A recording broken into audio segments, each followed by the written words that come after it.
الحمد للہ والصلاة والسلام علی رسول اللہ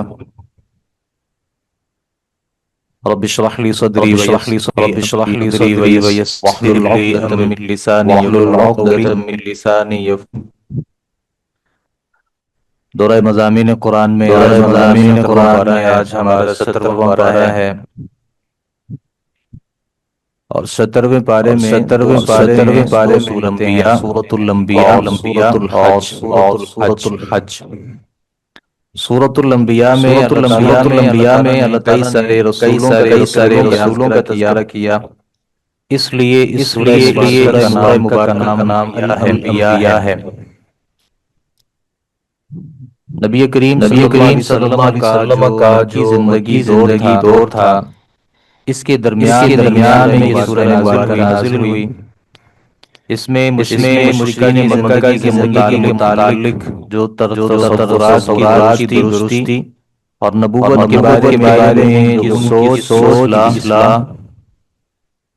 اور دعوت توحید پر ان کے اعتراضات تھے، نبی کریم صلی اللہ علیہ وسلم پر اللہ رب العالمین نے ان کے جوابات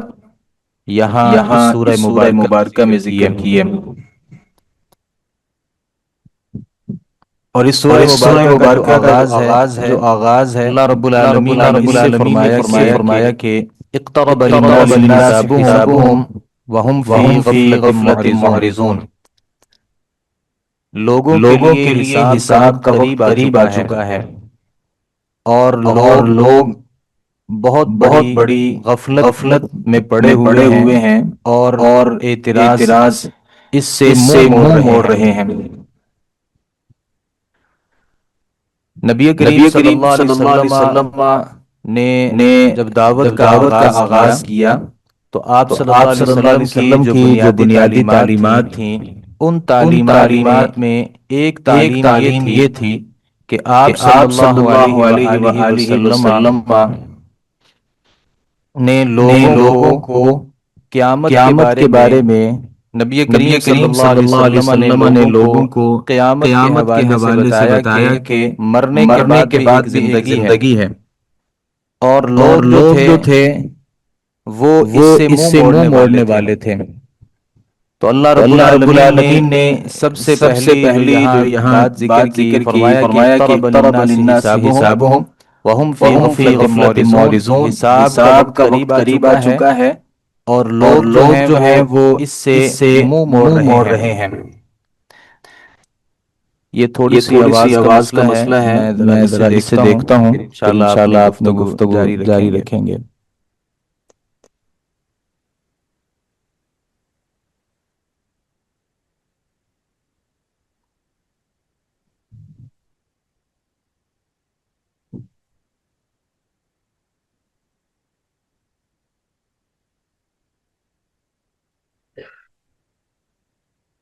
جی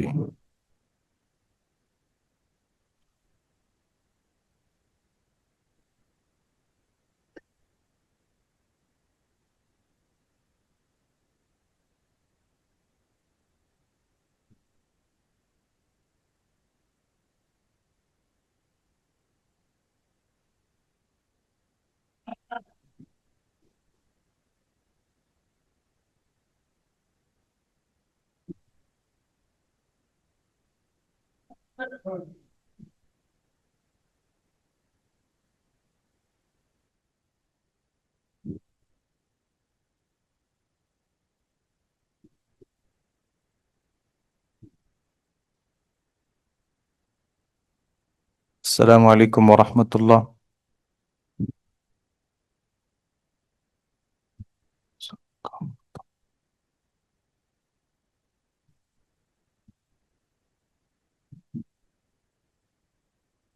بسم اللہ الرحمن الرحیم۔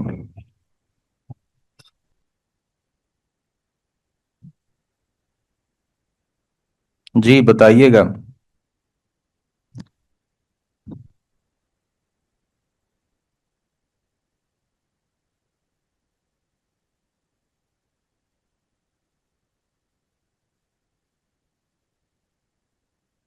بسم اللہ الرحمن الرحیم۔ نبی کریم صلی اللہ علیہ وآلہ وسلم نے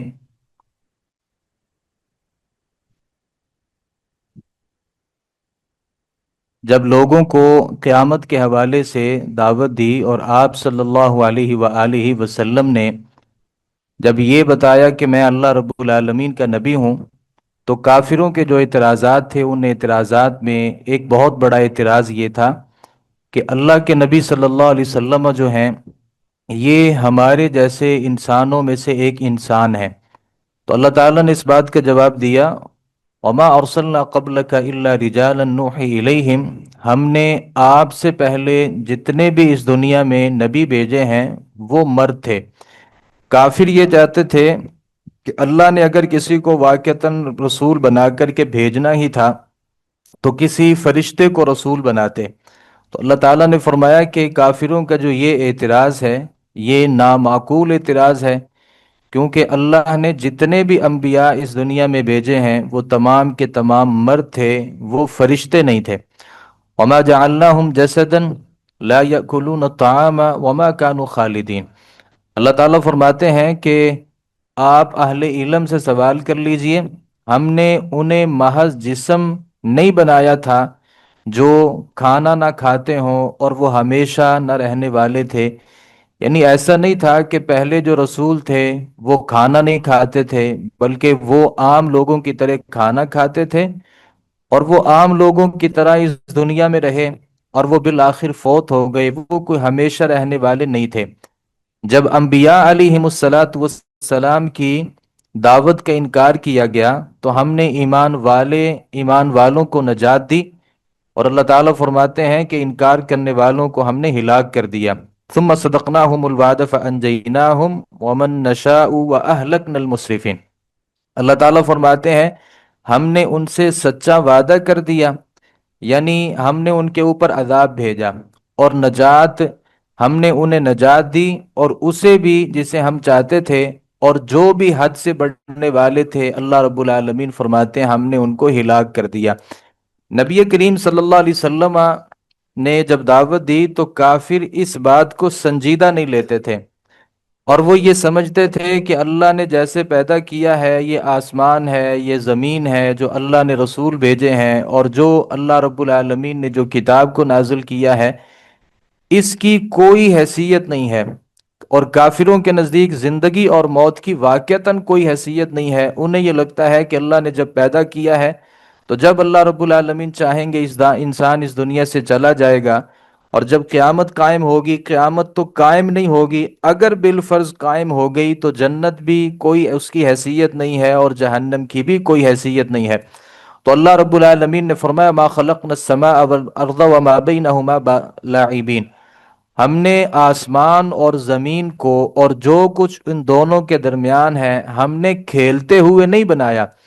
بلکہ آسمان کو جب بنایا اس کا ایک مقصد ہے، زمین کو بنایا اس کا بھی ایک مقصد ہے، اور آسمان اور زمین کے درمیان جو ہم نے اپنی مخلوقات کو پیدا فرمایا ہے اللہ رب العالمین فرماتے ہیں ان کا بھی ایک مقصد ہے۔ لو اردنا ان نتخذ لہوا لاتخذناہ من لدنا، اگر ہم چاہتے کہ کوئی کھیل بنائیں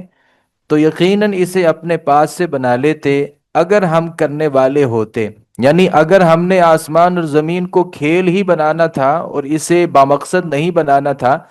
تو یہ اللہ رب العالمین کے لیے کوئی مشکل نہیں تھا۔ اللہ تعالیٰ چاہتے آسمان اور زمین کو کھیل اور تماشا بنا دیتے، لیکن ایسا نہیں ہے۔ آسمان بھی ایک مقصد کے تحت ہے، اور زمین کو بھی اللہ رب العالمین نے ایک مقصد کے تحت بنایا۔ کافروں کے ایک عقیدے کا اللہ رب العالمین نے یہاں جواب دیا، اور عربوں کے اندر بھی یہ عقیدہ اپنے اعتبار سے موجود تھا کہ وہ یہ کہا کرتے تھے کہ جو فرشتے ہیں نا وہ اللہ رب العالمین کی بیٹیاں ہیں، اور اللہ رب العالمین کے ہاں یہ جو فرشتے ہیں یہ سفارش کرتے ہیں کیونکہ یہ اللہ کے خاندان سے ہیں۔ تو اللہ رب العالمین نے فرمایا قالوا اتخذ الرحمن ولدا، لوگوں نے کہا کہ رحمان نے کوئی اولاد بنا رکھی ہے، اور اللہ تعالیٰ فرماتے ہیں بل عباد مکرمون سبحانہ بل عباد مکرمون، اللہ رب العالمین پاک ہے، بلکہ وہ بندے ہیں جنہیں عزت دی گئی ہے۔ لا یسبقونہ بالقول وہم بامرہ یعملون، اللہ رب العالمین انہیں جس چیز کا حکم دیتے ہیں وہ اس سے سبقت نہیں کرتے، اور اللہ رب العالمین انہیں جو حکم دے دیتے ہیں وہ اس میں کسی قسم کی غفلت نہیں برتتے۔ تو یہ جو فرشتے ہیں، جو لوگ ان کو اللہ رب العالمین کی بیٹیاں سمجھتے ہیں، اللہ رب العالمین نے یہاں ان کا رد فرمایا ہے۔ آگے اللہ رب العالمین نے تذکرہ کیا کہ اولم یر الذین کفروا ان السماوات والارض کانتا رتقا ففتقناہما، کیا جن لوگوں نے کفر کیا یہ نہیں دیکھا کہ بے شک سارے آسمان زمین آپس میں ملے ہوئے ہیں تو ہم نے انہیں پھاڑ کر کے الگ کیا۔ جن لوگوں نے یہ کہا کہ یہ آسمان اور زمین جو ہے یہ ایک دھماکے کی صورت میں اس کا وجود ہوا ہے اور پھر یہ مختلف ٹکڑوں میں بٹ گیا، پہلے یہ آسمان اور زمین ایک تھے، پھر ایک دھماکہ ہوا اور اس دھماکے کی صورت میں آسمان اور زمین بنے اور یہ کائنات بنی۔ اگرچہ اس کی کسی حد تک ایک حیثیت موجود ہے، جیسے اللہ رب العالمین نے فرمایا کہ یہ آسمان اور زمین تھے نا، اللہ نے جب ان کو پیدا کیا تو یہ اس سے پہلے آپس میں ملے ہوئے تھے، یعنی آسمان اور زمین دونوں آپس میں اکٹھے تھے۔ تو اللہ تعالیٰ فرماتے ہیں فَفَتَقْنَاهُمَا، ان دونوں کو پھاڑ کر کے ہم نے الگ کیا ہے۔ تو کسی حد تک یہ بات درست ہے کہ آسمان اور زمین، جیسا کہ لوگوں نے کہا کہ یہ دھماکے سے ایک وجود میں آئے ہیں، تو ہم تو یہ نہیں سمجھتے کہ یہ کوئی دھماکہ تھا، لیکن بہر صورت اس بات کی ہمارے پاس قرآن مجید میں وضاحت موجود ہے کہ آسمان اور زمین کسی زمانے میں یہ اکٹھے تھے، بعد میں اللہ رب العالمین نے ان دونوں کو اپنی کسی تدبیر کے ذریعے اور حکمت کے ذریعے اللہ رب العالمین نے ان کو آپس میں جدا کر دیا۔ پھر اللہ رب العالمین نے جانوروں کی تخلیق کے حوالے سے اور جتنے بھی جاندار ہیں اللہ رب العالمین نے ان کی تخلیق کے حوالے سے فرمایا کہ وَجَعَلْنَا مِنَ الْمَاءِ كُلَّ شَيْءٍ حَيٍّ، ہم نے پانی سے ہر زندہ چیز بنائی ہے۔ افلا یؤمنون، کیا وہ پھر بھی ایمان نہیں لاتے؟ یہ ہر جو زندہ چیز ہے اور جس کے اندر جان موجود ہے اللہ رب العالمین نے اسے پانی سے بنایا ہے۔ اور ہمیں جتنی بھی اللہ کی مخلوقات نظر آتی ہیں اور جتنی بھی اللہ کی تخلیقات ہیں جن کے اندر زندگی موجود ہے، اللہ رب العالمین نے ہر چیز کو پانی کے ذریعے بنایا ہے۔ آگے اللہ رب العالمین نے پہاڑوں کی جو حیت ہے اس کے حوالے سے ذکر کیا کہ وَجَعَلْنَا فِي الْأَرْضِ رَوَاسِيَ أَن تَمِيدَ بِهِمْ، اور ہم نے زمین میں پہاڑ بنائے کہ وہ انہیں ہلا نہ دے۔ وَجَعَلْنَا فِيهَا فِجَاجًا سُبُلًا لَعَلَّهُمْ يَهْتَدُونَ، اور ہم نے اس میں کشادہ راستے بنا دیے تاکہ لوگ سیدھے راستے کی رہنمائی حاصل کر سکیں۔ تو یہ پہاڑ جو ہیں اللہ رب العالمین نے پہلے یہ نہیں بنائے تھے، بلکہ یہ جو پہاڑ ہیں یہ بعد میں بنائے گئے، اور ان کے بنانے کے اللہ رب العالمین نے حکمت ذکر کی ہے کہ اس سے جو زمین ہے نا اس میں حرکت نہیں ہوتی۔ پہاڑ زمین میں کیل کی حیثیت رکھتے ہیں جن کے ذریعے زمین کو ہلنے سے روکا ہوا ہے۔ پہاڑوں پر تحقیق کرنے والے جو سائنسدان ہیں وہ یہ کہتے ہیں کہ پہاڑ زمین میں 13 کلومیٹر جو ہیں اندر تک ان کی گہرائی موجود ہے، اور انہی سے زمین کا جو توازن ہے وہ برابر رہتا ہے، اور اسی وجہ سے ہم زمینوں پر گھر بنا سکتے ہیں، چل پھر سکتے ہیں۔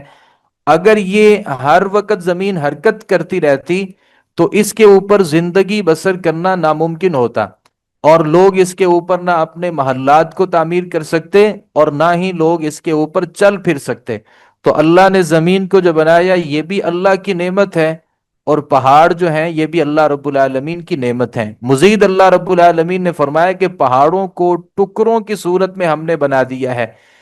طویل دیوار کی صورت میں اللہ تعالیٰ نے نہیں بنایا، یعنی کسی جگہ پہ ایک پہاڑ ہے، پھر تھوڑا سا آگے جا کے کسی جگہ پر کچھ پہاڑ ہیں،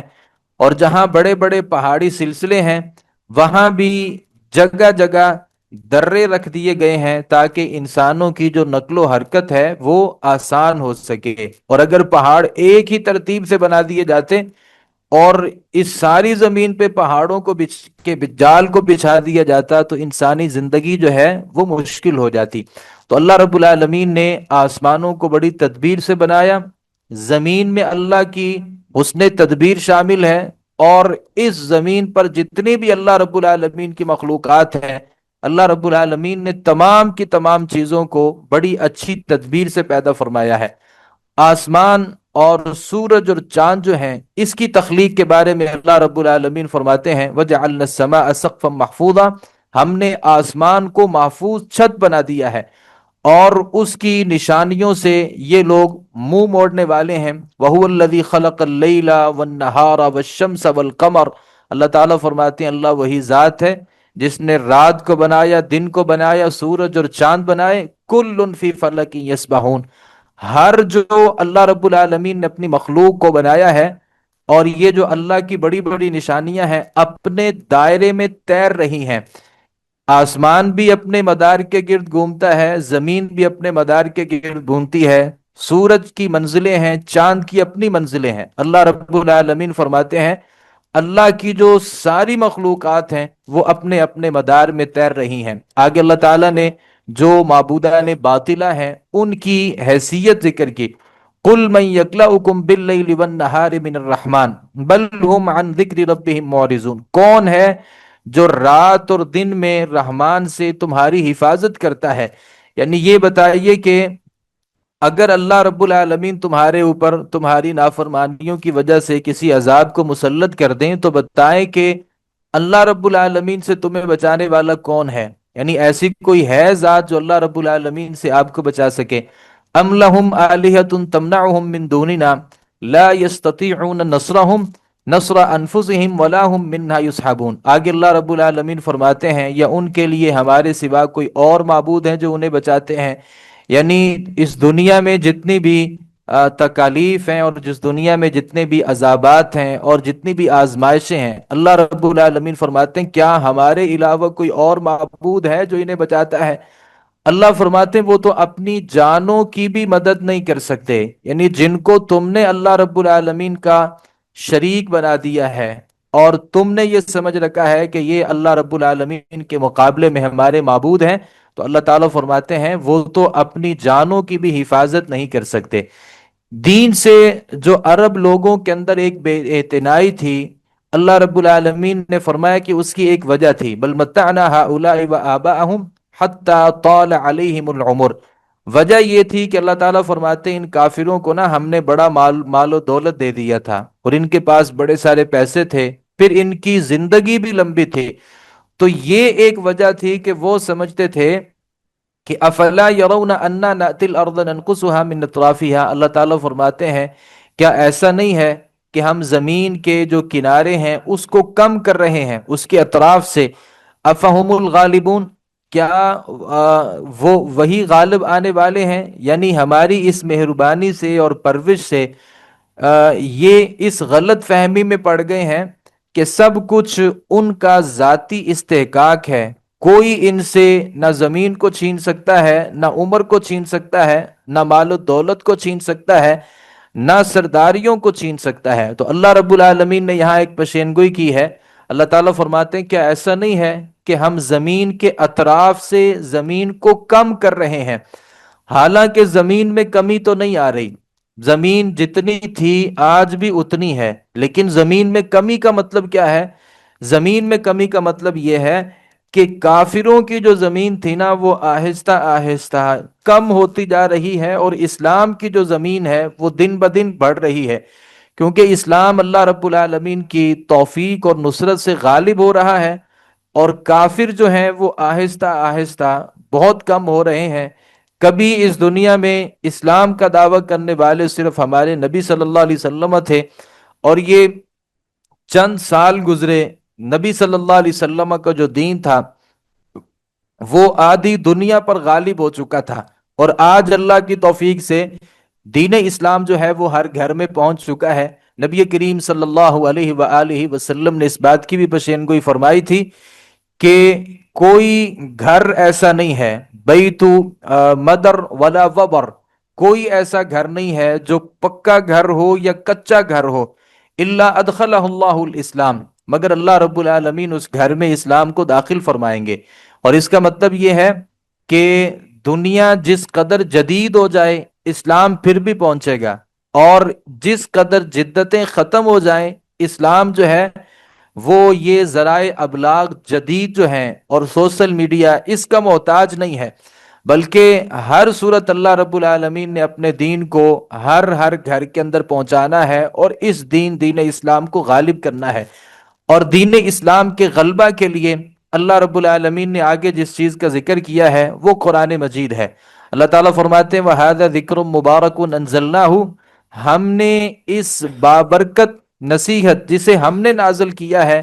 لوگ اس کے منکر ہیں۔ اللہ رب العالمین نے دین اسلام کی جو اشاعت ہے اور دین اسلام کا جو غلبہ ہے اس کا تذکرہ کرنے کے بعد اللہ رب العالمین نے جب قرآن مجید کا ذکر کیا ہے، تو اس کا مطلب یہ ہے کہ غلبہ اسلام جو ہے وہ کس طریقے سے ممکن ہے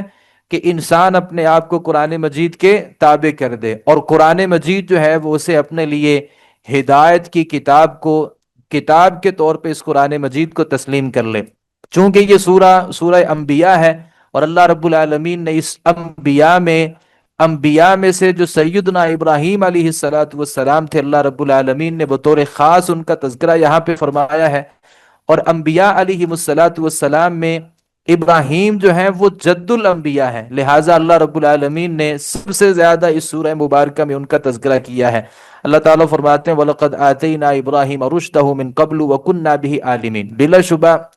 ہم نے اس سے پہلے ابراہیم علیہ السلام کو اس کی سمجھ بوجھ عطا کی تھی، اور ہم اسے جاننے والے ہیں۔ نبوت ملنے کے بعد سب سے پہلے انہوں نے اپنے گھر والوں کو جب دعوت دی اور اپنے باپ سے کہا کہ یہ جو مورتیاں ہیں جن کے تم مجاور بنے بیٹھے ہو، یہ اللہ رب العالمین کے مقابلے میں جنہیں تم اپنا معبود سمجھتے ہو اور باپ دادا کی عبادت کرتے ہو، یہ سراسر گمراہی ہے۔ اور لوگوں نے کہا کہ کیا تم ہمارے ساتھ مذاق کر رہے ہو؟ انہوں نے کہا کہ تمہارا رب آسمان اور زمین کا رب ہے جس نے انہیں پیدا کیا ہے، یہ مورتیاں اللہ کے مقابلے میں کسی کام کی نہیں ہیں۔ اور جب قوم نے ماننے سے انکار کر دیا، اللہ رب العالمین نے بڑی تفصیل سے تذکرہ کیا ہے وَتَاللَّهِ لَأَكِيدَنَّ أَصْنَامَكُمْ بَعْدَ أَن تُوَلُّوا مُدْبِرِينَ، اللہ کی قسم ہے میں ضرور تمہارے بتوں کی کوئی خفیہ تدبیر کروں گا، اس کے بعد تم پیٹ پھیر کر کے یہاں سے چلے جاؤ گے۔ اور وہ ایک بڑا تفصیل واقعہ اللہ رب العالمین نے تفصیل سے سورہ مبارکہ میں ذکر کیا۔ قوم کا ایک میلہ تھا، لوگ اس جب میلے میں مشغول ہو گئے تو ابراہیم علیہ السلام نے موقع پا کر کے کسی چیز کے ذریعے بت خانے میں داخل ہوئے، اور ایک طرف سے شروع ہو کر کے وہ جتنے بھی وہاں پہ انہوں نے مورتیاں بنا رکھی تھیں، بڑے کو چھوڑ کر کے سب کو توڑ دیا اور ان کے ٹکڑے کر دیے۔ شام کو جب لوگ واپس آئے، بت خانے کا منظر دیکھا، حیران رہ گئے، ایک دوسرے سے سوال کرنے لگے کہ یہ کس نے کیا ہے۔ لوگوں کی زبان پر ابراہیم علیہ السلام کے نام کے علاوہ کوئی نام نہیں تھا، کیونکہ وہاں بتوں کے خلاف صرف ابراہیم علیہ السلام گفتگو کرتے تھے، اور وہ بولتے تھے، پوچھنے لگے اے ابراہیم کیا تم نے ہمارے معبودوں کے ساتھ یہ حرکت کی ہے؟ تو ابراہیم علیہ السلام نے کہا بل فعلہ کبیرہم ھذا، ابراہیم نے یہ نہیں کہا کہ یہ میں نے نہیں کیا، یہ الفاظ نہیں ہیں، بلکہ کہا کہ ان کے بڑے نے کیا ہے، فاسألوہم ان کانوا ینطقون۔ اور جب ان کو جواب دیا، اور اس جواب میں ابراہیم علیہ السلام کا اپنا بھی ایک جواب موجود تھا، کہا کہ آپ ان سے سوال کر لو اگر یہ تمہارے ساتھ گفتگو کر سکتے ہیں۔ تو قوم نے کہا کہ آپ کو پتا ہے کہ ہمارے جو یہ معبود ہیں نا، یہ گفتگو نہیں کر سکتے۔ فرجعوا الى انفسهم قالوا انکم انتم الظالمون ثم نکسوا على رؤوسهم لقد علمت ما هؤلاء ينطقون، کہا کہ تمہیں تو پتا ہے کہ یہ گفتگو نہیں کر سکتے، بول نہیں سکتے۔ تو ابراہیم علیہ السلام یہی ان سے جواب سننا چاہتے تھے۔ تو ابراہیم علیہ السلام نے تب لوگوں سے کہا کہ افتعبدون من دون اللہ ما لا ينفعکم شیئا ولا یضرکم اف لکم ولما تعبدون من دون اللہ، کیا تم اللہ کے علاوہ اس کی بندگی کرتے ہو جو نہ نفع کے مالک ہیں نہ نقصان کے مالک ہیں؟ تمہارے اوپر اف ہے، اور تمہارے ان معبودوں کے اوپر بھی جنہیں تم اللہ رب العالمین کے علاوہ تم نے معبود بنا رکھا ہے۔ افلا تعقلون، کیا تم عقل نہیں رکھتے کہ جو معبود بات نہیں کر سکتے، تمہاری باتوں کو سن نہیں سکتے، ان کا جواب نہیں دے سکتے، کیا یہ تمہارے لیے نفع نقصان کے مالک ہو سکتے ہیں؟ اب یہ اتنی بڑی دلیل تھی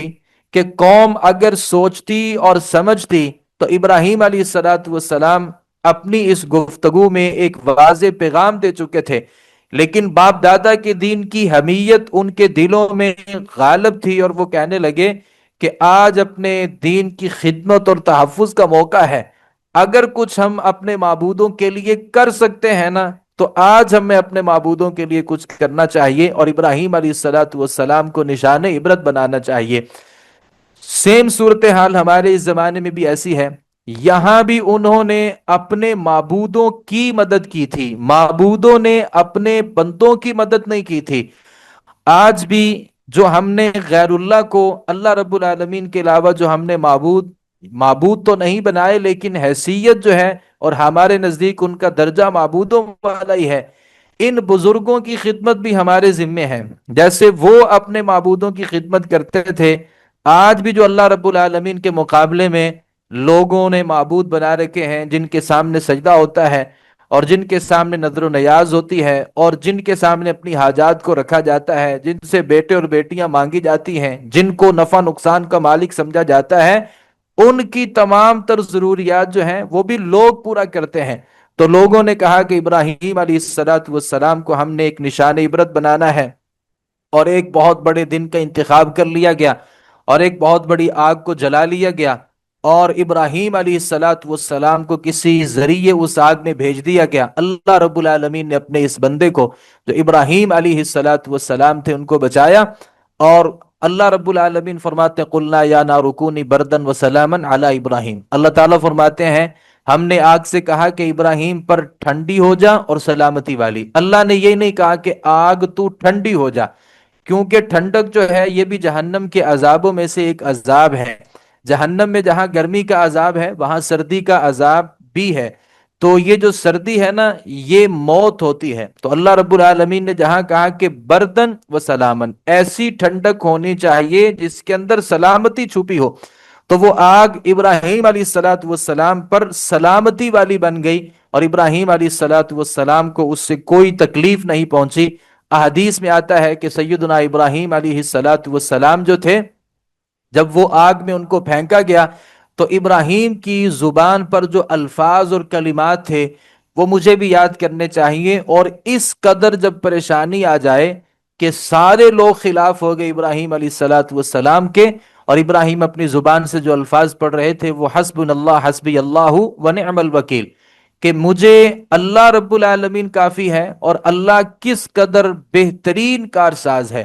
جب سارے خلاف ہو جائیں تو ہمیں اللہ رب العالمین سے دعا کیا پڑھنی چاہیے؟ حسبی اللہ ونعم الوکیل، نعم المولا ونعم النصیر۔ ابراہیم علیہ الصلوۃ والسلام یہ دعا پڑھ رہے تھے، تو اللہ رب العالمین نے جب اس دعا کو قبول کیا تو اس آگ کو ٹھنڈک اور سلامتی والا بنا دیا۔ وَأَرَادُوا بِهِ كَيْدًا فَجَعَلْنَاهُمُ الْأَخْسَرِينَ، اللہ تعالیٰ فرماتے انہوں نے ایک ارادہ کیا تھا نا ابراہیم کو جلانے کا، اور ہم نے ان کی چال کو خسارے والا بنا دیا اور ابراہیم علیہ الصلوۃ والسلام کو بچا لیا۔ چاہیے یہ تھا کہ یہ اتنی بڑی ایک دلیل تھی اور اتنا بڑا ایک معجزہ تھا، اور ابراہیم علیہ الصلوۃ والسلام کی یہ کامیابی تھی، لوگوں کو ابراہیم علیہ الصلوۃ والسلام کو تسلیم کر لینا چاہیے، لیکن لوگ پھر بھی اپنے معبودوں کی بندگی پر ڈٹے رہے، یہاں تک کہ قوم میں سے ایک بندے کے علاوہ، یعنی لوط علیہ الصلوۃ والسلام کے علاوہ جو بھانجے تھے جناب ابراہیم علیہ الصلوۃ والسلام کے، ان کے علاوہ کسی بندے نے ابراہیم علیہ الصلوۃ والسلام کی دعوت کو تسلیم نہیں کیا۔ تو اب جناب ابراہیم علیہ الصلوۃ والسلام ان لوگوں سے متنفر ہو گئے، اور ان کا جو آبائی علاقہ تھا عراق، وہاں سے ابراہیم علیہ الصلوۃ والسلام نے ہجرت کی اور فلسطین میں ابراہیم علیہ الصلوۃ والسلام تشریف لے گئے، اور آپ کے ساتھ آپ کی بیوی سارہ علیہ الصلوۃ والسلام اور بھتیجے لوط علیہ الصلوۃ والسلام تھے۔ بعد میں اللہ رب العالمین نے لوط علیہ الصلوۃ والسلام کو بھی نبی بنا دیا۔ وَنَجَّيْنَاهُ وَلُوطًا إِلَى الْأَرْضِ الَّتِي بَارَكْنَا فِيهَا لِلْعَالَمِينَ، اور ہم نے اسے اور لوط علیہ الصلوۃ والسلام کو اس سرزمین کی طرف نجات دی جس میں ہم نے جہانوں کے لیے برکت رکھی ہے، اور جس زمین میں اللہ رب العالمین نے برکت رکھی ہے اس سے مراد ارض فلسطین ہے، اور یہ فلسطین جو ہے یہ ملک شام کا ایک حصہ ہے۔ اللہ تعالیٰ نے آگے، چونکہ یہ سورہ انبیاء ہے اور اس میں اس بات کا تذکرہ کیا کہ جو نبی ہوتے ہیں نا وہ انسان ہوتے ہیں، وہ کوئی فرشتے نہیں ہوتے یا کوئی الگ مخلوق نہیں ہوتے۔ یہی وجہ ہے کہ انبیاء جو ہوتے ہیں ان کو انسانی جو عوارض ہیں نا وہ لاحق ہوتے ہیں اور وہ پیش آتے ہیں۔ یہی وجہ ہے کہ اللہ رب العالمین نے آگے تذکرہ کیا ہے کہ نبی جو ہوتے ہیں نا وہ کھاتے بھی ہیں، وہ پیتے بھی ہیں، وہ بازاروں میں بھی جاتے ہیں، ان کے جو معمولات ہیں وہ لوگوں کی طرح ہیں۔ لوط علیہ السلاۃ والسلام کو ایسی قوم کی طرف رہنما بنا کر بھیجا گیا جو اخلاقی اعتبار سے بہت گرے ہوئے تھے، تمام تر کوششوں کے باوجود اپنی جو ان کی عادتیں تھیں وہ ان سے باز نہیں آئے، اور اللہ رب العالمین نے لوط علیہ السلاۃ والسلام کو ان سے نجات عطا فرمائی۔ اللہ تعالیٰ فرماتے ہیں وَلُوطًا آتَيْنَاهُ حُكْمًا وَعِلْمًا، ہم نے لوط علیہ السلاۃ والسلام کو حکم اور علم عطا کیا تھا۔ وَنَجَّيْنَاهُ مِنَ الْقَرْيَةِ الَّتِي كَانَتْ تَعْمَلُ الْخَبَائِثَ، اور ہم نے ان کو وہاں سے نجات دی تھی جہاں لوگ برے کام کیا کرتے تھے۔ انہم کانوا قوم سوء فاسقین، اللہ تعالیٰ فرماتے ہیں یہ لوگ بڑے ہی برے لوگ تھے اور اللہ رب العالمین کی شدید نافرمانی کرنے والے تھے۔ آگے اللہ تعالیٰ نے نوح علیہ الصلاۃ والسلام کا تذکرہ کیا کہ نوح علیہ الصلاۃ والسلام نے 1050 سال یا 950 سال لوگوں کو اللہ رب العالمین کی دعوت کی طرف بلایا، اللہ رب العالمین کی توحید کی طرف دعوت دی، لیکن لوگوں نے جب انکار کر دیا اللہ تعالیٰ فرماتے فاغرقناہم اجمعین، ہم نے تمام کے تمام لوگوں کو غرق کر دیا۔ آگے ابراہیم ایوب علیہ الصلاۃ والسلام کا تذکرہ کیا، وَأَيُّوبَ إِذْ نَادَىٰ رَبَّهُ أَنِّي مَسَّنِيَ الضُّرُّ، اللہ تعالیٰ فرماتے ہیں ہمارا ایک بندہ ایوب ہے اس کو یاد کرو، جب اس نے اپنے رب سے یہ دعا کی تھی اللہ مجھے تکلیف پہنچی ہے، وَأَنْتَ أَرْحَمُ الرَّاحِمِينَ، اور تو سب رحم کرنے والوں میں سب سے زیادہ رحم کرنے والا ہے۔ اللہ تعالیٰ فرماتے فاستجبنا لہ، ہم نے پھر ایوب علیہ الصلاۃ والسلام کی اس دعا کو سنا، فکشفنا ما بہ من ضر، جو بھی انہیں تکلیف پہنچی تھی ہم نے اس تکلیف کو دور کر دیا۔ یہاں میں یہ بات بطور خاص ذکر کرنا چاہوں گا، بہت سی تفسیروں کی کتابوں میں آپ کو یہ ملے گا کہ ایوب علیہ الصلاۃ والسلام اس قدر بیمار ہو گئے تھے کہ ان کے جسم میں کیڑے پڑ گئے تھے، لوگ ان سے متنفر ہو چکے تھے، گھر والے بھی سارے ان سے بھاگ نکلے تھے، لوگوں نے کچرے کے ڈھیر پر ایوب علیہ الصلاۃ والسلام کو چھوڑ رکھا تھا اور کوئی ان کی خدمت کرنے کے لیے تیار نہیں تھا۔ یہ ساری وہ باتیں ہیں جن کا حقیقت کے ساتھ کوئی تعلق نہیں ہے۔ اصل یہ ہے کہ ایوب علیہ الصلاۃ والسلام بیمار ہوئے تھے، بیماری ان کی طویل ہو گئی تھی، کچھ گھر والوں میں سے بھی کسی نے ان کو چھوڑا تھا، البتہ ان کی گھر والیوں میں سے کچھ موجود بھی تھیں۔ اللہ رب العالمین کے کسی نبی کے بارے میں یہ سمجھنا کہ جسم میں کیڑے پڑ گئے تھے، اور یہ نبی کی بھی توہین ہے، اور خود اللہ رب العالمین کی جو اپنے نبیوں کے اوپر شفقت ہوتی ہے نا اس کا بھی انکار ہے۔ اللہ رب العالمین تو فرماتے ہیں کہ انا لننصر رسلنا، ہم تو اپنے رسولوں کی مدد کرتے ہیں۔ اب یہ کیسے ہو سکتا ہے کہ اللہ اپنے رسول کی مدد کرنا چاہ رہے ہیں؟ لوگ کہتے ہیں کہ وہ کیڑے پڑ گئے تھے اور کچرے کے ڈھیر پر ان کو پھینک دیا گیا تھا، ان باتوں کا حقیقت کے ساتھ کوئی تعلق نہیں ہے۔ بنی اسرائیلی باتیں تو ہو سکتی ہیں لیکن حقیقت کے ساتھ ان باتوں کا کوئی تعلق نہیں ہے۔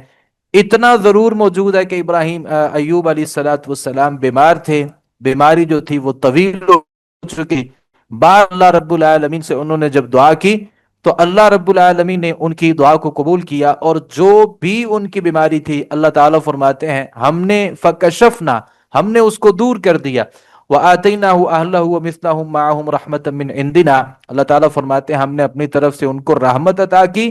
وَذِكْرَىٰ لِلْعَابِدِينَ، عبادت گزار جو لوگ ہیں نا ان کے لیے یہ یاد دہانی ہے، جو بھی اللہ رب العالمین کی عبادت کرنے والے ہیں یہ ان کے لیے اس میں پیغام یہ ہے کہ جب بیماری آتی ہے اور وہ بیماری جب لمبی ہو جاتی ہے نا، تو جن لوگوں کی بیماری لمبی ہو جاتی ہے کوئی ان کو یہ کہہ دے کہ اللہ کے علاوہ فلاں دربار پہ جاؤ گے، وہاں پہ یہ کرو گے تو آپ ٹھیک ہو جاؤ گے، تو بسا اوقات بڑے بڑے موحدین جو ہوتے ہیں نا، موحدین اللہ کی ایک اللہ کو ماننے والے، شرک نہ کرنے والے، بیماری جب آتی ہے تو کبھی کبھار ان کے لیے بھی یہ اس قدر آزمائش بن جاتی ہے کہ وہ بھی غیر اللہ کو پکارنا شروع کر دیتے ہیں، صرف اس لیے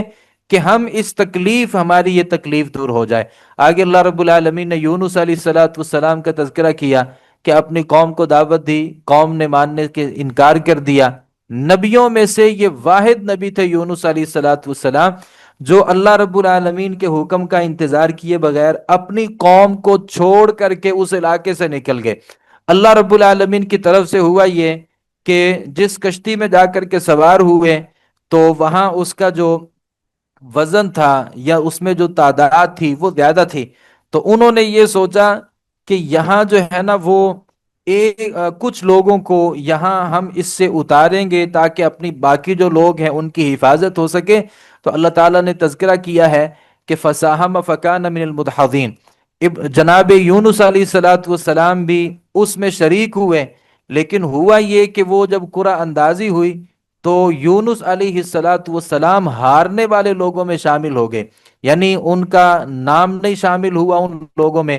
تو ہوا یہ کہ انہیں سمندر کے حوالے کر دیا۔ تو اب جب سمندر کے حوالے کیا گیا تو اللہ رب العالمین نے اپنے نبی کی حفاظت کی، اور حفاظت کا جو طریقہ تھا وہ ساری کی ساری دنیا سے مختلف طریقہ تھا۔ اللہ رب العالمین نے ایک وہاں مچھلی کو بھیجا جس نے اپنا منہ کھولا، اور جناب یونس علیہ الصلاۃ والسلام اس کے پیٹ میں چلے گئے۔ وَظَنُّونِ إِذ ذَهَبَ مُغَاضِبًا فَظَنَّ أَن لَّن نَّقْدِرَ عَلَيْهِ فَنَادَىٰ فِي الظُّلُمَاتِ۔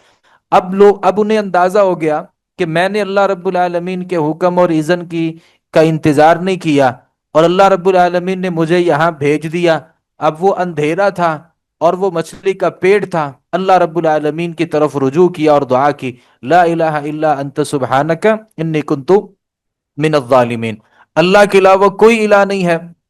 تو پاک ہے، میں ہی ظلم کرنے والوں میں سے تھا۔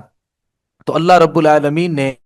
جناب یونس علیہ الصلاۃ والسلام کی اس دعا کو قبول کر لیا۔ نبی کریم صلی اللہ علیہ وسلم کے بارے میں آتا ہے، آپ صلی اللہ علیہ وسلم نے فرمایا فَإِنَّهُ لَمْ يَدْعُ بِهَا رَجُلٌ مُسْلِمٌ فِي شَيْءٍ قَطُّ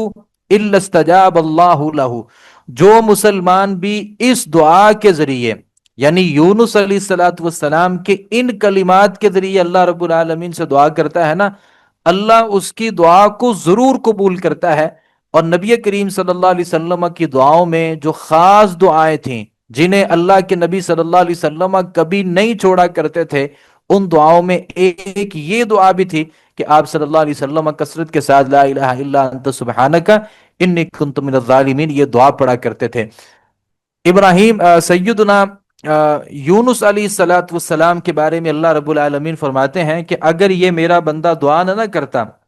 اور اللہ سے استغفار نہ کرتا، لَلَبِثَ فِي بَطْنِهِ إِلَى يَوْمِ يُبْعَثُونَ، یہ مچھلی کے پیٹ میں ہی رہتے یہاں تک کہ قیامت قائم ہو جاتی۔ تو یہ اللہ رب العالمین سے جو استغفار ہے یہ انبیاء کی بھی سنت ہے، اور یہ ذہن میں رکھیں کہ استغفار اور توبہ میں فرق ہوتا ہے۔ بعض لوگ سمجھتے ہیں کہ توبہ استغفار ایک چیز ہوتی ہے۔ استغفار کیا ہوتا ہے؟ اللہ رب العالمین سے معافی کو طلب کرنا، یہ استغفار ہے۔ توبہ کیا ہوتی ہے کہ اپنے اس کام سے باز آ جانا، یہ توبہ ہوتی ہے۔ استغفار الگ چیز ہے، توبہ الگ چیز ہے۔ ایک بندہ نماز نہیں پڑھتا تو وہ اللہ رب العالمین سے استغفار کرتا ہے، اللہ تو مجھے اس گناہ سے معاف کر دے، میں آج کے بعد نماز پڑھوں گا، اور پھر اس کی زندگی میں نماز آ جاتی ہے تو یہ توبہ ہے۔ پہلے جب اس نے زبانی کلامی اللہ رب العالمین سے جو گفتگو کی ہے وہ استغفار تھی، لہٰذا اللہ رب العالمین نے جہاں توبہ کا تذکرہ کیا ہے وہاں توبہ یہ ہوتی ہے کہ بندہ اپنے اس گناہ سے باز آ جائے۔ تو جناب یونس علیہ الصلاۃ والسلام نے اللہ رب العالمین سے یہ استغفار کیا اور یہ کلمات پڑھے، اللہ رب العالمین نے انہیں نجات دی۔ زکریا علیہ الصلاۃ والسلام کا بھی سورہ مبارکہ میں تذکرہ کیا کہ زکریا علیہ الصلاۃ والسلام بڑھاپے میں تھے اور اولاد سے محروم تھے۔ اللہ رب العالمین سے کہا کہ رب لا تذرنی فردا، اللہ مجھے اکیلا ہی نہ چھوڑ دے۔ علماء نے لکھا ہے کہ جس کے ہاں اولاد نہیں نہ ہوتی، اور خاص طور پہ جس کا بیٹا نہیں ہوتا، اسے اللہ رب العالمین سے یہ قرآنی دعا کرنی چاہیے، اور وہ دعا کیا ہے؟ رب لا تذرنی فردا، اللہ مجھے اکیلا نہ چھوڑ دینا۔ یہ نہ ہو کہ میں اکیلا اس دنیا سے چلا جاؤں اور میرا دنیا میں کوئی وارث ہی نہ ہو۔ رب لا تذرنی فردا وانت خیر الوارثین، فاستجبنا لہو، اللہ تعالیٰ فرماتے ہیں ہم نے پھر ان کی اس دعا کو قبول کر لیا۔ آگے اللہ تعالیٰ نے سلیمان علیہ الصلاۃ والسلام کا بھی تذکرہ کیا اور داود علیہ الصلاۃ والسلام کا بھی تذکرہ کیا۔ اللہ تعالیٰ فرماتے ہیں ففہمنا ہا سلیمان وکلا آتینا حکما وعلما، ہم نے وہ فیصلہ سلیمان کو سمجھا دیا اور ہم نے ہر ایک کو حکم اور علم عطا کر رکھا تھا۔ وَسَخَّرْنَا مَعَ دَاوُودَ الْجِبَالَ يُسَبِّحْنَ وَالطَّيْرَ وَكُنَّا فَاعِلِينَ، اللہ تعالیٰ فرماتے ہیں پہاڑوں کو مسخر کر دیا تھا جو داود علیہ الصلاۃ والسلام کے ساتھ مل کے تسبیحات کرتے تھے، اور اللہ رب العالمین کے جو پرندے تھے یہ بھی داود علیہ الصلاۃ والسلام کے ساتھ مل کے تسبیح کیا کرتے تھے۔ آپ اندازہ کریں کہ ایوب جو جناب داود علیہ الصلاۃ والسلام تھے، جب وہ اپنی کتاب کو پڑھتے تھے پہاڑ بھی اس میں پڑھتے تھے، پرندے بھی جب اس میں شامل ہوتے تھے، اور اللہ رب العالمین نے داود علیہ الصلاۃ والسلام کو جو زبور عطا کی تھی وہ اس کو اس قدر خوبصورتی کے ساتھ پڑھتے تھے کہ اگر کسی کی بہت خوبصورت آواز ہو تو اسے کہا جاتا ہے کہ اللہ نے اسے لحن داودی عطا کی ہے، کیونکہ ان کی جو آواز تھی وہ انتہائی خوبصورت تھی۔ تو انتہائی خوبصورتی کے ساتھ اور آواز کے ساتھ جب وہ اپنی زبور کی تلاوت کیا کرتے تھے تو باقی جو اللہ رب العالمین کی جو مخلوقات ہیں یہ بھی ان کے ساتھ شامل ہوا کرتی تھیں اور یہ بھی اس زبور کی تلاوت کیا کرتے تھے۔ سلیمان علیہ الصلاۃ والسلام کے بارے میں اللہ رب العالمین نے ذکر کیا ہے کہ ہم نے ان کے لیے ہواؤں کو مسخر کر دیا تھا اور وہ ان کے ساتھ چلتی تھیں، اور جو شیاطین تھے جو غوطہ خور تھے یہ بھی جناب سلیمان علیہ الصلاۃ والسلام کے تابع تھے، اور یہ بھی جناب سلیمان علیہ الصلاۃ والسلام کی خدمت پر مامور تھے، جو انہیں حکم دیتے تھے وہ بجا لاتے تھے۔ اللہ رب العالمین نے ان تمام انعامات کا تذکرہ کرنے کے بعد اس بات کو ثابت کیا ہے کہ یہ جو انبیاء تھے یہ بھی انسانوں میں سے انسان تھے، ان کے اپنے جذبات تھے، خواہشات تھیں، خوشیاں اور غمیاں تھیں، اور وہ سارا کچھ انسانوں جیسے تھے۔ وہ کوئی ملائکہ نہیں تھے، کوئی نور نہیں تھے، بلکہ وہ انسانوں میں سے انسان تھے۔ لہٰذا نبی کریم صلی اللہ علیہ وسلم کے جو اوپر اعتراض تھا نا کہ یہ انسان ہے، اللہ رب العالمین نے ان تمام انبیاء علیہ الصلاۃ والسلام کا تذکرہ بڑی تفصیل کے ساتھ کیا جو تمام کے تمام انسان تھے۔ آگے اللہ رب العالمین نے فرمایا کہ جو دین ہے نا وہ صرف اور صرف ایک ہے، اس کے علاوہ جتنے فرقے ہیں یہ اصل دین نہیں ہے۔ ان هذه امتکم امتا واحدہ، یہ جو امت ہے نا ایک امت ہے۔ وانا ربکم، میں تمہارا رب ہوں۔ اللہ فرماتے ہیں امت ایک ہے جس کا میں رب ہوں، لہذا میری بندگی کرنی چاہیے۔ وتقطعوا امرهم بینہم کل الینا راجعون، اللہ تعالیٰ فرماتے ہیں کہ لوگ اپنے معاملات میں مختلف ٹکڑوں میں تقسیم ہو چکے ہیں، مختلف فرقے بن چکے ہیں، لیکن اللہ تعالیٰ فرماتے ہیں جس قدر یہ فرقے بنا لے تمام کے تمام لوگوں کو بالآخر میری طرف ہی آنا ہے، اور پھر میں بتاؤں گا کہ صحیح راستے پر کون تھا اور غلط کون تھا۔ اور آخر میں اللہ رب العالمین نے پھر غفلت سے لوگوں کو متنبہ کیا ہے۔ وَاقْتَرَبَ الْوَعْدُ فَإِذَا هِيَ شَاخِصَةٌ أَبْصَارُ الَّذِينَ كَفَرُوا، اللہ تعالیٰ فرماتے ہیں وہ جو قیامت ہے نا وہ بڑی قریب آ چکی ہے، اور پھر اس دن لوگوں کی آنکھیں جو ہیں وہ کھلی کی کھلی رہ جائیں گی جنہوں نے کفر کیا تھا، اور وہ کیا کہیں تھے، یا ویلنا قد کنا فی غفلۃ من ھذا، ہائے افسوس ہم اس قیامت کے بارے میں غافل تھے اور ہم ظلم کرنے والے تھے۔ اللہ رب العالمین فرماتے ہیں انکم وما تعبدون من دون اللہ حصب جہنم، تم جن کی بندگی کرتے ہو اللہ رب العالمین کے علاوہ جن کی بندگی کرتے ہو جہنم کا ایندھن ہو، تم اس جہنم کے اندر داخل کیے جاؤ گے۔ اگر یہ معبود ہوتے تو تم اس میں داخل نہ ہوتے، یعنی اگر یہ جنہیں اللہ رب العالمین کے علاوہ تم نے معبود بنا رکھا ہے اور جن کی تم بندگی کر رہے ہو، اگر یہ حقیقی معبود ہوتے تو ان کی بندگی کی وجہ سے آپ کو جہنم میں تو نہ جانا پڑتا۔ تو اللہ رب العالمین فرماتے ہیں چونکہ وہ اللہ رب العالمین کے شریک نہیں ہے جنہیں تم نے بنا رکھا ہے، لہٰذا ایسے لوگوں کا جو ٹھکانہ ہے وہ جہنم ہے۔ آگے اللہ رب العالمین نے تذکرہ کیا وَلَقَدْ كَتَبْنَا فِي الزَّبُورِ مِن بَعْدِ الذِّكْرِ أَنَّ الْأَرْضَ يَرِثُهَا عِبَادِيَ الصَّالِحُونَ، اللہ رب العالمین نے زبور میں اس نصیحت کو لکھ دیا تھا،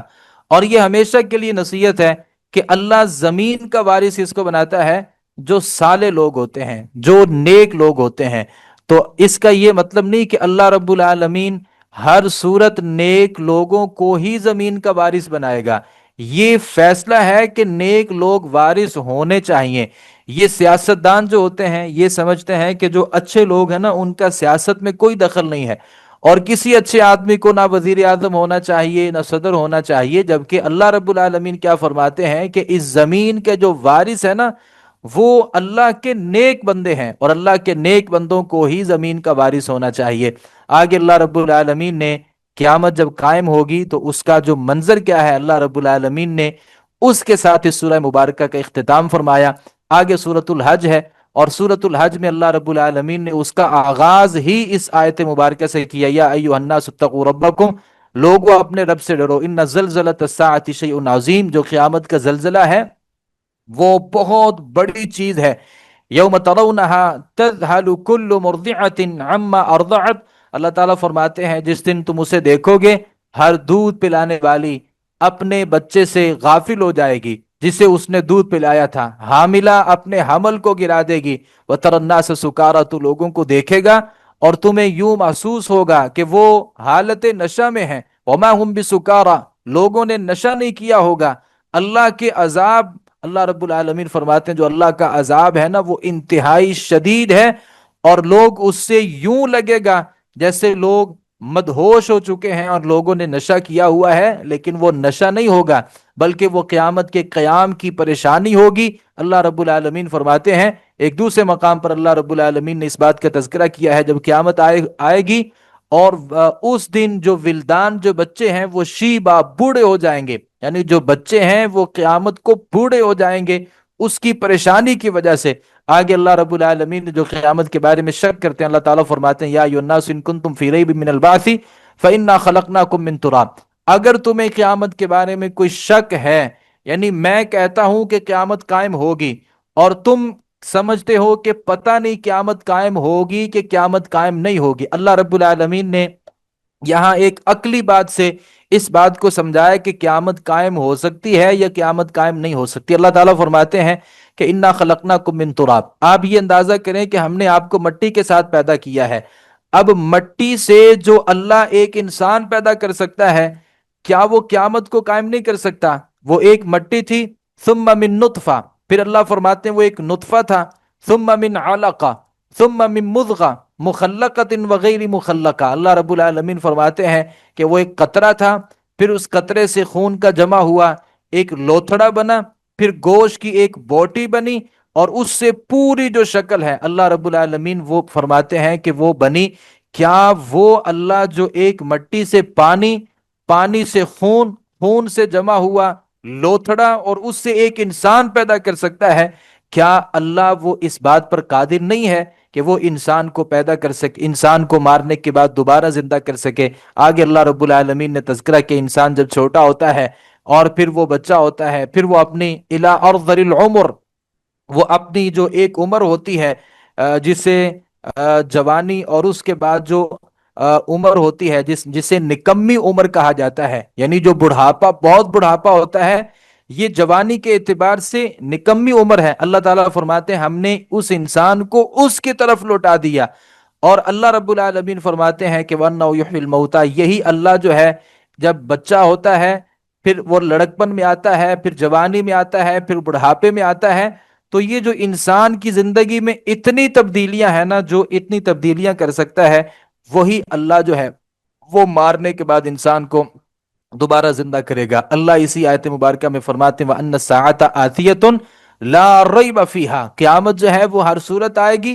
اس میں کسی قسم کا کوئی شک نہیں ہے۔ وَأَنَّ اللَّهَ يَبْعَثُ مَن فِي الْقُبُورِ، اور اللہ رب العالمین ہر اس بندے کو دوبارہ قبروں سے اٹھائے گا جو بھی قبروں کے اندر موجود ہیں۔ آگے اللہ تعالیٰ نے جو مشرکین مکہ تھے ان کو سخت قسم کی وارننگ دی، وَمِنَ النَّاسِ مَن يُجَادِلُ فِي اللَّهِ بِغَيْرِ عِلْمٍ وَلَا هُدًى وَلَا كِتَابٍ مُنِيرٍ ثَانِيَ عِطْفِهِ لِيُضِلَّ عَن سَبِيلِ اللَّهِ لَهُ فِي الدُّنْيَا خِزْيٌ وَنُذِيقُهُ يَوْمَ الْقِيَامَةِ عَذَابَ الْحَرِيقِ، وہ لوگوں میں سے کوئی وہ ہے جو اللہ کے بارے میں بغیر علم کے اور بغیر کسی ہدایت کے اور بغیر کسی روشن کتاب کے جھگڑا کرتے ہیں، کچھ ایسے لوگ ہوتے ہیں جو کتاب کے بارے میں، کتاب اللہ کے بارے میں جھگڑا کرتے ہیں، یہ قرآن مجید کے بارے میں جھگڑا کرتے ہیں۔ اللہ رب العالمین نے ان کو سخت قسم کے عذاب کی دھمکی دی ہے۔ آگے اللہ رب العالمین نے جو کچھ ایسے کافر تھے جو متذبذب تھے، یعنی نہ وہ اللہ رب العالمین کی بات کو پورے طریقے سے مانتے تھے، اور نہ ہی وہ اپنے معبودوں کی بات کو پورے طریقے سے مانتے تھے، کبھی وہ اس طرف ہو جاتے تھے، کبھی اس طرف ہو جاتے تھے، مفادات یہاں سے نظر آتے اس طرف اور مفادات یہاں سے نظر آتے اس طرف۔ اللہ تعالیٰ فرماتے ہیں وَمِنَ النَّاسِ مَن يَعْبُدُ اللَّهَ عَلَى حَرْفٍ، اور لوگوں میں سے کوئی وہ ہے جو ایک کنارے پر رہ کر کے اللہ کی عبادت کرتا ہے، پھر اگر کوئی بھلائی پہنچے تو اس کے ساتھ مطمئن ہو جاتا ہے، اور اگر کوئی آزمائش پہنچے تو وہ دین سے منہ موڑ لیتا ہے۔ ہم میں سے کتنے ایسے لوگ ہیں دین کو تب تک مانتے ہیں جب تک اس میں کوئی فائدہ نظر آتا ہے، اور اگر اس میں فائدہ نہیں نظر آتا تو وہ دین کو چھوڑ دیتے ہیں۔ تو اللہ رب العالمین نے ان کا تذکرہ کیا کہ خسر الدنیا والآخرہ، یہ دنیا کے اندر بھی گھاٹے میں ہے اور آخرت میں بھی یہ گھاٹے میں ہوں گے۔ آگے اللہ رب العالمین نے تذکرہ کیا کہ اس کائنات کی جتنی بھی چیزیں ہیں اور جتنی بھی مخلوقات ہیں، یہ ساری اللہ رب العالمین کے سامنے سجدہ کر رہے ہیں۔ الم تر ان اللہ یسجد لہ من فی السماوات و من فی الارض، اللہ تعالیٰ فرماتے ہیں کیا تم نے دیکھا نہیں ہے کہ ہر چیز جو بھی آسمانوں میں ہے، زمین میں ہے، اور سورج اور چاند جو ہیں، ستارے، پہاڑ جو ہیں، درخت اور جانور جو ہیں، اور بہت سارے جو لوگ ہیں، یہ اللہ رب العالمین کے سامنے سجدہ کر رہے ہیں۔ ہر کوئی اللہ رب العالمین کے لیے سجدہ ریز ہے۔ آگے اللہ رب العالمین نے مسجد حرام کی اہمیت کا تذکرہ کیا ہے، اور جو بھی بے دینی پھیلاتے ہیں، الہاد کو پھیلاتے ہیں، اللہ رب العالمین نے ان کے عذاب کا تذکرہ کیا۔ آگے ابراہیم علیہ الصلاۃ والسلام نے کس طریقے سے کعبۃ اللہ کو تعمیر کیا تھا، اس تعمیر کے حوالے سے اللہ رب العالمین نے یہاں تذکرہ کیا ہے۔ وَإِذْ بَوَّأْنَا لِإِبْرَاهِيمَ مَكَانَ الْبَيْتِ أَلَّا تُشْرِكْ بِي شَيْئًا، اور جب ہم نے ابراہیم کے لیے بیت اللہ کی جگہ متعین کر دی کہ میرے ساتھ کسی کو شریک نہیں بنانا، اور میرے گھر کو طواف کرنے والوں کے لیے، قیام کرنے والوں کے لیے، اور رکوع کرنے والوں کے لیے، سجدے کرنے والوں کے لیے اللہ نے ذمہ داری لگائی ابراہیم علیہ الصلاۃ والسلام کی کہ آپ نے میرے گھر کو صاف رکھنا ہے۔ لہذا مسجد کی جو صفائی ہے نا، یہ سمجھنا کہ یہ صرف خادم کی ذمہ داری ہے، نہیں، ہم میں سے ہر کسی کی ذمہ داری ہے۔ اللہ جب مسجد کی صفائی کی ذمہ داری اپنے نبیوں میں سے خاص نبی ابراہیم علیہ الصلاۃ والسلام کی لگا سکتا ہے، تو ہم میں سے ہر کسی کو اس میں کردار ادا کرنا چاہیے۔ آگے اللہ رب العالمین نے فرمایا کہ بتوں کی جو بندگی ہے نا، یہ نہیں کرنی، اور بتوں کی گندگی سے اور جھوٹی بات سے آپ نے بچنا ہے۔ آگے اللہ تعالیٰ نے قربانی کا تذکرہ کیا اور قربانی کے آداب کا تذکرہ کیا کہ اللہ رب العالمین فرماتے ہیں لِيَذْكُرُوا اسْمَ اللَّهِ عَلَىٰ مَا رَزَقَهُم مِّن بَهِيمَةِ الْأَنْعَامِ، جب بھی آپ نے قربانی کرنی ہے تاکہ وہ پالتو چوپاؤں پر اللہ رب العالمین کا نام لیں جو اس نے انہیں دیے ہیں۔ تمہارا معبود ایک ہے، لہذا اسی ایک اللہ رب العالمین کے لیے فرما بردار ہونا ہے۔ آگے اللہ رب العالمین نے قربانی کا مقصد بھی ذکر کیا ہے، لن ینال اللہ لحومها ولا دماؤها ولکن ینالہ التقوی منکم، جو گوشت ہوتا ہے یا خون ہوتا ہے، اللہ رب العالمین فرماتے ہیں یہ اللہ تک نہیں پہنچتا، اگر اللہ کو کوئی چیز پہنچتی ہے تو وہ تمہارے دلوں کا تقوی ہے۔ کذالک سخرها لکم لتکبروا اللہ علی ما ہداکم، آگے اللہ رب العالمین نے اس بات کا تذکرہ کیا ہے کہ مسلمان جو ہوتا ہے نا، وہ اپنے دفاع کے لیے لڑ سکتا ہے، ویسے کسی مسلمان کے لیے جائز نہیں ہے کہ وہ کسی کافر کے اوپر حملہ کرے۔ البتہ اگر کافر مسلمانوں کے اوپر حملہ کرتے ہیں تو اللہ رب العالمین اجازت دیتے ہیں، اذن للذین یقاتلون بانہم ظلموا، یہ سب سے پہلی آیت مبارکہ تھی جس میں اللہ رب العالمین نے مسلمانوں کو اجازت دی کہ وہ جہاد کریں، کیونکہ اس سے پہلے مسلمانوں کے لیے اجازت نہیں تھی کہ وہ کسی بھی مکہ میں رہنے والے کافر کے اوپر اپنے ہاتھ کو اٹھائیں۔ بعد میں اللہ رب العالمین نے جب یہ آیت مبارکہ نازل فرمائی، پھر مسلمانوں کو اجازت مل گئی، اور جہاد کا اللہ رب العالمین نے فلسفہ بیان کیا کہ جہاد کا فلسفہ کیا ہے۔ جہاد کا فلسفہ یہ ہے کہ لولا دفع اللہ الناس بعضهم ببعض لہدمت صوامع وبیع وصلوات، اگر اللہ کا لوگوں کو ان کے بعض کو بعض کے ذریعے ہٹانا نہ ہوتا تو بری طرح ڈھا دیے جاتے راہبوں کی جھونپڑیاں، نصرانیوں کے گرجے اور یہودیوں کے عبادت خانے، مسلمانوں کی مسجدیں۔ اگر جہاد نہ ہوتا تو لوگ جو ہیں وہ مسلمانوں کے اوپر حملہ کر دیتے۔ اللہ رب العالمین نے اس کی اجازت دی ہے، اور ساتھ اس بات کا تذکرہ کیا کہ اگر مسلمانوں کو اللہ رب العالمین جہاد کے ذریعے کوئی اقتدار بخشے تو پھر مسلمانوں کی